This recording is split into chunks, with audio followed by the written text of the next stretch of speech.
Welcome to Body by Design. I'm your host, Blue Driver, a women's strength training and metabolism coach.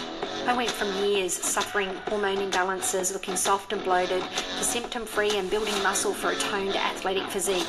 Since then, I've made it my mission to empower women to take control of their own health, hormones and body composition. So grab a cup of coffee and let's build your body by design.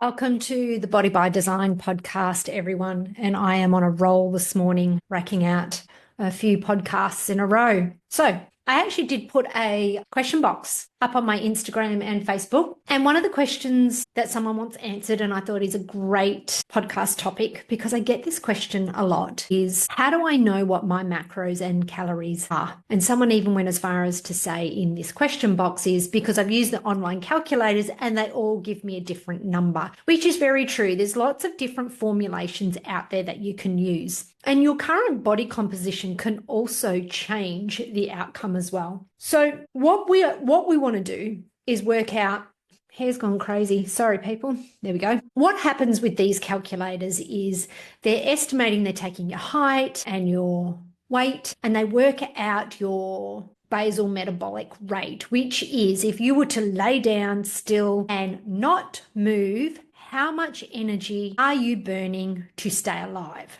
That is your basal metabolic rate. Then on top of that, we add energy expenditure. So how much are you walking? How often are you working out? Are you sedentary? What sort of a job that you do? And that's your daily movement in on top of it. And then that is essentially what your, let's call it maintenance. All right. I want to talk about maintenance calories. So we add that on top. And if you were to eat those calories, basal metabolic rate plus the calories that you burn, you would maintain your body weight. So let's just talk calories for a moment. And yes, it can fluctuate depending on the formulation that they use and depending on, how much you're saying that you're expending energy. And everyone, like the ranges they give you, everyone's perception of light to moderate to highly active is going to be very different from one to another. So there's that variation in there. There is also the variation where if you have chronically dieted for many, many years, your metabolic rate may be a lot lower than the average person. So those calories might not quite be your calories. You might actually be under. Then we also have, if you are someone who already holds a fair bit of muscle mass over and above the average person, they may not be enough calories for you. For example, when I use it, if I'm not using one that accounts for my body fat percentage, which I actually know my body fat percentage, you likely don't.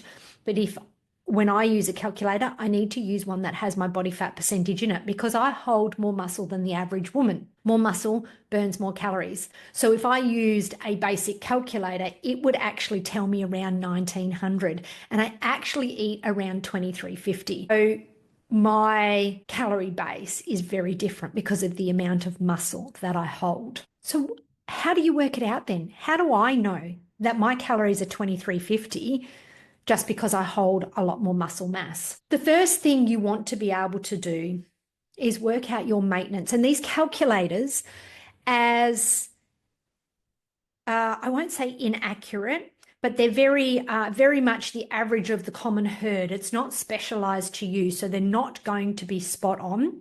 They are still a great tool to use, okay? No matter which calculator you use, they are a great tool to use. I have my personal favorite that I think gets closest to what someone would be burning without additional muscle mass, and the selection of how I would like the macros broken down: high protein, moderate carbs. We don't want to go high fat and we don't want to go excessive high protein. If you are interested in the calculator that I use, please message me on Instagram at strengthtraining.nutritionist and ask me for my calculator. I've actually got an entire roadmap that shows you how to sculpt your body, everything from types of foods, macros, calories, data, tracking food, the way you should train as a 40 plus menopause woman, all of those things covered in there, pretty much the roadmap I use for my clients from start to finish. And in there has the calculator. So I'm happy to give that to you if you just reach out to me on Instagram and send me a message, say, hey, I heard your podcast. Can I have that roadmap? Not a problem. We'll send it to you. It is in there. So the calculators are a really great place to start. Now, I want to talk about maintenance calories because the thing is so many people, including you listening right now, you just want to lose the fat. You're like, I'm holding the belly fat. I've increased in weight since I've hit perimenopause or gone into menopause. What I'm doing now in my 40s or 50s isn't the same as what I used to be, and the belly fat just won't move anymore. It is very, very rare that I can say to someone, okay, then what's your maintenance calories? And they actually know. So I'm going to ask you, if you don't know what your maintenance calories are that maintains your current body weight, how do you know how to diet? There's a lot of people out there that will go, oh, cut 500 calories. 500, if you're only eating, say you're only on 1600 because you've got a very low metabolic rate, you cut 500, that means 1100 calories. That's fucking ridiculous. You're going to put yourself in a bigger hole. You need to reverse diet before you can actually cut calories. So an arbitrary cut 500 calories actually isn't right. It should be a percentage of what you are currently doing. Anywhere from the 10 to 20% range is what you would cut your calories by, depending on what your body can cope with. 20% is quite a little more aggressive. If you have got a longer journey, more body fat to lose, like you're 35%, 40%, maybe even more, you probably want to stick on the 10, 15% range because you've got to be on it longer. But again, it's a percentage. So how do you know what that number is if you actually don't know what maintains you? Then when you finish dieting, how do you know how many calories to come back up to maintain the body that you've achieved? Because now you've got less body fat, you're happy. Let's say you're happy where you are. This is perfect. I want to stay here. How do you stay there? How do you stay there if you don't know how many calories to eat? And if you don't know what that amount of food looks like, you need to spend some time in maintenance to know when we track calories, it's an education. And you start weighing your food and you start eyeballing, you go, oh, well, that's about what 150 grams of steak looks like. That's about what 300 grams of potatoes look like. That's about what 200 mils of juice looks like. You start getting a concept of volume because you're constantly weighing and looking at it. I don't promote macro tracking forever. I don't track strictly now. I just use it as a tool, bringing it in and out. Body is fairly flexible now, so I can have higher calories, lower calories, and my weight really not shift much at all because I have that metabolic flexibility.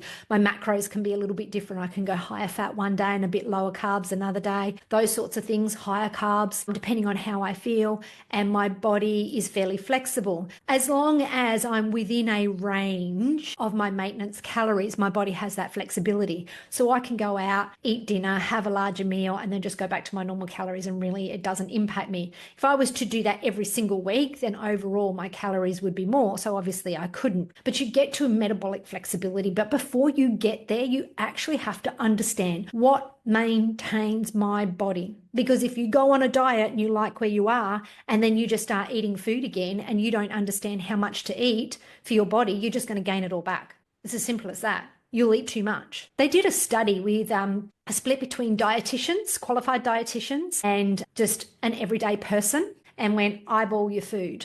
This is how many calories and macros you've got. Eyeball your food. And yet it was actually being weighed. And most of the time, particularly the dietitians, they were anywhere up to 50% over on their calories. 50% more than what they thought they were eating. So if they thought they were eating 2,000 calories by eyeballing, they actually were eating up to 2,500 calories. And that's even the dietitians. Because why? They hadn't versed themselves in macro tracking and calorie tracking for a period of time to actually educate what it looks like. And you get people who go, oh, a tablespoon. Your tablespoon may be a heaped tablespoon. My tablespoon may be a flat tablespoon. A tablespoon measure means fuck all. It's the weight you want to do. So you need to understand what volume of food looks like and what volume maintains your body. And if you don't do maintenance for a period of time, just a short period of time to give yourself that understanding, you are going to go into a deficit. And I'm going to talk deficit because everyone wants to lose weight. You know, they're forgetting that they need to build muscle. But if you build muscle, your maintenance is going to go up, okay? But better to hit your maintenance and then go, oh, actually, I've increased since doing my build, so I'm still losing some weight here. I'll build it up a little bit more. You go into a deficit and then you don't know what your maintenance are, all that hard work that you did. And let's face it, deficits aren't fun. No one likes most people don't like it. Not eating. I fucking love food. I hate being in a deficit. I hate feeling hungry. I like to be able to eat. I eat a large volume of food and I goddamn well love it. I'm sure I go to the gym to build muscle just so I can eat. But the thing is if you don't know how much sustains you, you are going to overshoot and you're going to lose all of that. So think of macro tracking as an education in the beginning to then shift to be a tool you can utilize when needed. So take these. This is how you find your personal calories that maintain you. The calculators are not going to give you your personal because it doesn't know your dieting history. It doesn't know your muscle mass. It doesn't really know how much energy you're expending. Now, I walk at a cracking pace, and my 10,000 steps at a cracking pace is potentially burning a little bit more than someone else just doing a little bit of a doodle along. So it's different. You could say you train 3 to 4 times a week, but you're training 3 to 4 times a week. If you haven't learnt the skill of training properly, if you haven't learnt to train to failure, might not be as intense as my type of training. It might not be stimulating muscle growth, like that muscle synthesis. The building of muscle actually utilizes a lot of calories. So a calculator cannot take that into account. You have to work that out for yourself. So use these calculators as a baseline. This is where they are an amazing tool, but they're not the be all and end all. And if you truly want to get somewhere, you know what? If you truly just want to be healthy in general, start learning your body. It is your body. No one is ever going to understand it any more than you do if you actually pay attention. Learn what calories sustain it. Learn what macros feel good. I don't feel good on higher fat. I tend to work better on lower fat. Now, I don't go no fat because we need fat for hormone production. So there is a range in which you can operate in. I am on the lower end of that range because I tend to favor the carb burning. I just feel better for it, particularly with the way I train. Okay, but I know that about my body. I know that if I eat pasta every day, it's going to ruin my gut and it's going to send inflammation through my body, which is going to pile on weight. I'm going to look puffy and awful. So I know this about my body. You need to start educating yourself and making educated choices for your body. And it starts with what maintains you and understanding the connection of looking at food and understanding the volume of it. So take a calculator, do the best you possibly can. Now, remember, I have a link to a calculator. If you want it, message me Instagram. I will send it to you. Use that calculator as best you can. I would say if you are leaning towards one or the other of the energy expenditure, how much do you exercise? Go the lower exercise because I find that people tend to overestimate what they're doing. So do go the lower one. And whatever calories you end up with, take those calories and macros, okay? And you want to consistently eat those calories and macros because if you do, the same calories but only eat 50 grams of protein, and then the next week you do the same calories but eat 130 grams of protein, your weight will fluctuate.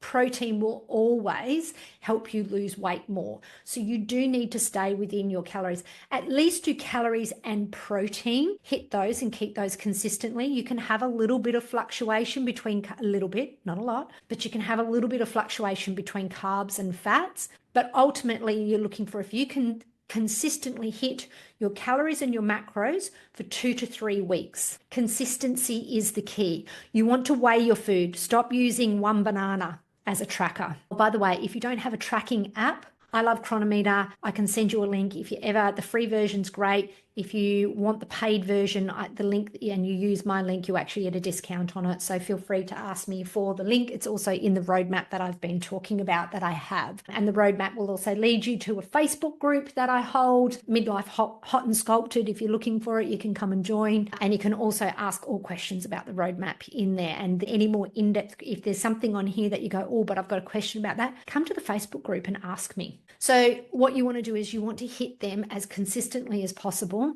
for 2 to 3 weeks, because then that's consistent energy in. Then we want to stay consistent in that 2 to 3 weeks. We want to stay consistent with, if you're going to train 3 days a week, just train 3 days a week. Don't get all hyper motivated and go, oh, I'm tracking my calories now and everything. I'll throw an extra day in, because you've now just added energy expenditure. Slow down.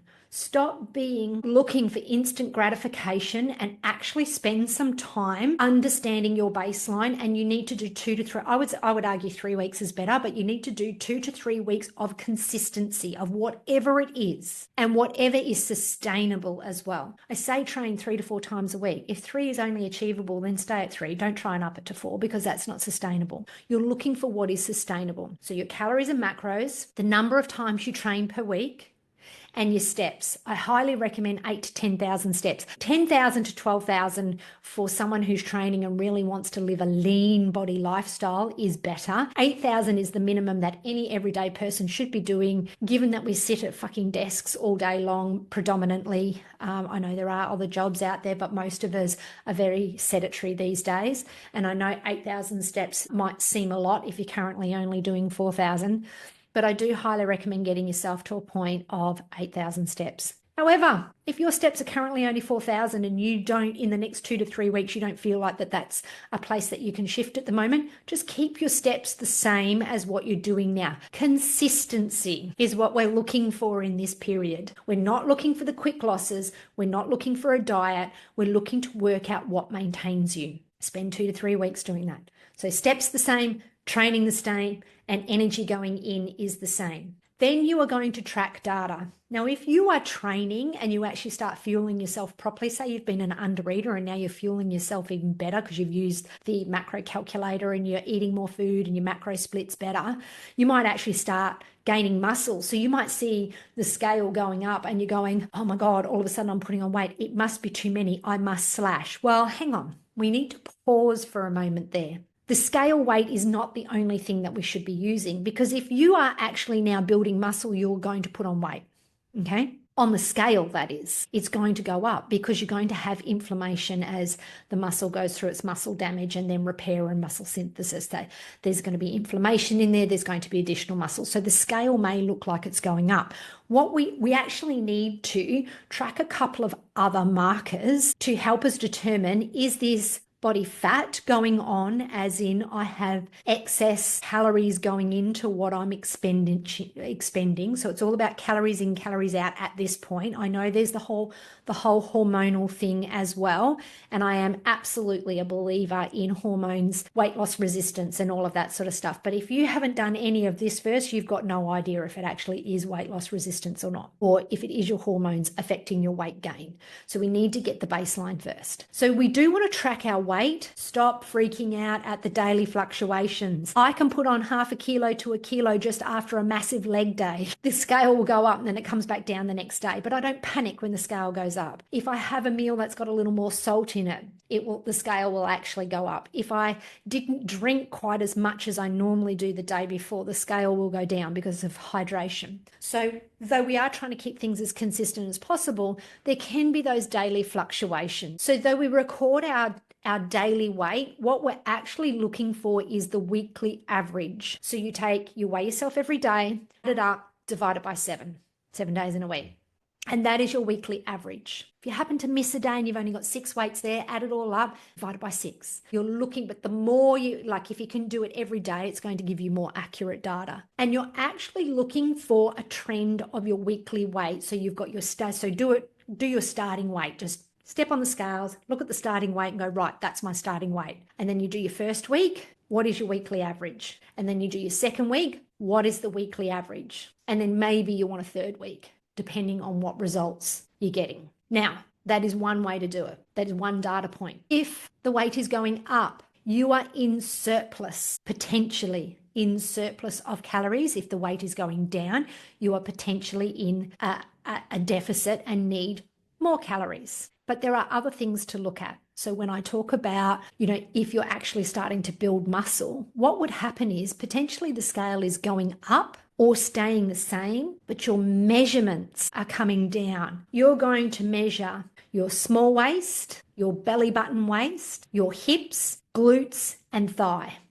Okay, there's 5 points. The smallest part of your waist, your belly button waist, your hips, the widest part of your glutes, and your thigh. Choose whichever thigh, just stay at the same one, find a little blemish or a mark and measure at the same spot. And if overall your measurements are going down, but your weight is maintaining or going up, you're actually building muscle. Because if your measurements are coming down, you are shedding fat and replacing it with muscle, and it takes up less space. The same weight of body fat and muscle actually takes up less space. If you are maintaining your measurements and the weight is maintaining, you are at your maintenance calories, okay? And if you are going up in weight and going up in measurements, you are in a surplus. You are gaining body fat, potentially some muscle as well, but that's probably, is that the place? Is that your desired result? Then you just tweak from there. You want to just adjust your calories. So if, say, you're gaining weight, you want to bring it down, you want to be maintenance because you want to find your maintenance. So if you're gaining,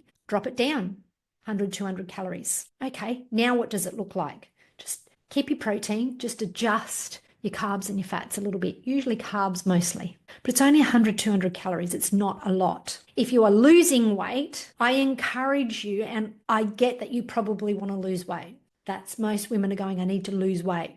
But again, this is about understanding what maintains you first. Bump those calories up. Your body, if you can spend a month at maintenance and just nourish your body, your energy levels, your sleep, there's going to be so many improvements. So you are primed to be a healthy state before entering into the deficit. So I highly encourage you to do this process to find your maintenance and then just hold there for a little bit and then go into a deficit if that's what you want to do. So if you're losing weight, what you want to do is up your calories a little bit. And again, 100, 200 calories. Once your weight and measurements steady, then you're able to go, okay, this is my maintenance, and just stay there for a little bit. Nourish your body at maintenance. But again, if you don't understand what maintains you, no point going into a diet, because when you come out, you don't understand how to keep it. And what gets you your results is what's going to keep it, which is tracking your macros, understanding your food, still doing the walking, still doing the training. And the other thing as well is people, are out doing all this walking when they're in a diet, and then they drop the walking off. Oh, I've got my goal now. And then they drop the walking off and stop walking. I can tell you a 2,000 step difference for me is worth about 150 calories. I went through, I was doing 10,000 steps, great. Building my business, just went through a really busy period, and I realized that my steps had really dropped and I was barely making 7,000 or 8,000 steps. The scale was going up as well. And when I actually pulled out my tracking and started looking, normally I'm about 23 calories. I was still eating that 2350 calories, but my steps had dropped down to about 7,000 and 8,000. And that was costing me about 150 calories. Really, when I'm walking less, about 2,000 steps less, I really would maintain at about 2,200 calories. So that's how steps can influence. For maintenance, choose a number between 8,000 and 12,000 that you can sustain. The more steps you can do, the more food you can eat, which is awesome, but there's no point doing 12,000 steps if you can't maintain that.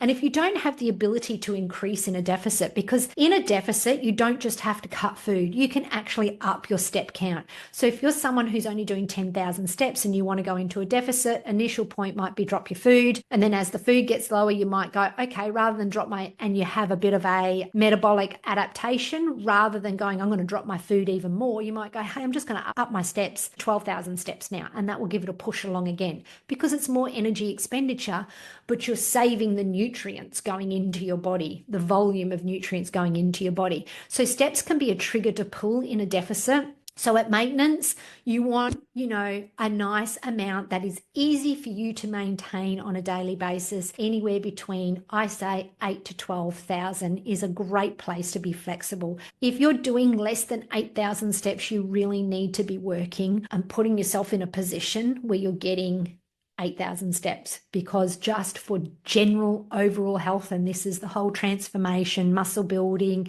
staying lean, all that sort of stuff aside, for general health, you need about 8,000 steps a day. You're not moving enough. And our human body was designed for movement. It was not designed for sitting all day long. So keep that in mind. But that is the basic process that you can go through to actually monitor and go, what are my personal calories? What does that look like for me? Now, protein, just a thought on protein, you want at least 130 grams of protein for the average woman, all right? If you are looking for a formula, you could also use the formula of you want about 2 grams per kilo of ideal body weight. So if you are currently 80 kilos, you don't necessarily need to eat 2 grams at 80 kilos, because at 80 kilos, we know that your body fat is pretty high and that's not where you want to end up. You might go, hey, I want to be about 65 kilos. Okay, great. That's about 130 grams of protein. Okay, so you really want about 120 to 130 grams of protein at the absolute minimum if you want to support hormone health, you want to build some muscle for a sculpted body, you want more muscle for longevity in life. 120 to 130 grams of protein would be your minimum, but again, use those calculators that can absolutely bring that up for you. I range anywhere from 150 to 170, depending on how hard I'm pushing in the gym at the moment, and I'm around the 60 to 2 kilo mark. I fluctuate there. I have higher protein. Look, protein can be actually 1 up to 2.5 grams per kilo of weight is where you're at. But if you just stick to a simple, hey, 2 grams per kilo, you're going to be in a pretty good spot with protein. Then your fats and carbs fall. You don't want super high fat, and you do want to be, making sure you're getting enough carbs. But as long as your fat doesn't fall below 50 grams for a female, because we want enough fat going into our body for our hormone health, and really anything above 70 is going to be quite stressful on your body. So as long as your fat falls somewhere in between the 50 and 70 grams, pick a number that feels good for you, and then fill the rest with carbs is essentially what you can do. But those calculators are fairly good at picking an average. Again, it's about sustaining consistency for that 2 to 3 weeks to work out what maintains you. And once you know your maintenance weight, yes, it can change as you lose weight. So it's always good to do the exercise again at some point. If you've lost a lot of weight or if you've built a lot of muscle, that can shift. But in the beginning, you need to understand what your maintenance is. And then from there, if you want a deficit, you're looking at 10 to 20%. If you want a surplus, you're really only looking at like a 5% surplus to grow muscle mass. You can, in the early days, you can actually grow muscle mass at maintenance. You can even go get your maintenance and just drop it 100 calories. And that's actually really, really sustainable for a long time. And it's more of a body recomp. So you're just very slightly in a deficit. So you're recomping, the body fat's coming down, but your body still has the ability to build muscle. I am much further down the track in my muscle building state now that for me personally, I can't build at maintenance. I've got to be in a surplus, but you only need a very small surplus to actually build and maximize your muscle growth. It doesn't have to be anything huge. But again, how do you know what that number is if you don't know what your maintenance is? So I highly recommend doing this exercise and finding out what your personal macros are.